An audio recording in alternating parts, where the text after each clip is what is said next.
నాకు అర్థమైంది. ఓ సరే, సారీ యశు, ఇంకెప్పుడు నేను అలా చూడను.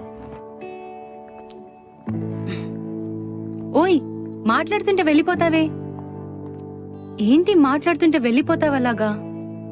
ఏంటి ఇప్పుడు? పద కాఫీ తాగుదాం. నాకు వర్క్ ఉందొద్దు. వద్దా?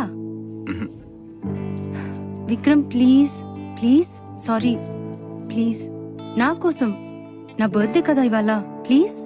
సరే పద. Thank you. విక్రమ్, చెప్పు యశు.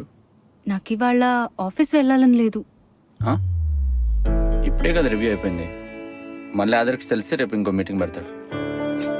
ఏం కాదు, I just want go out. సరే పద, లాగౌట్ చేసి మెయిల్ పెట్టి వెళ్దాం. లేదు, ఇలాగే వెళ్దాం. ఎక్కడికి? ఏమో,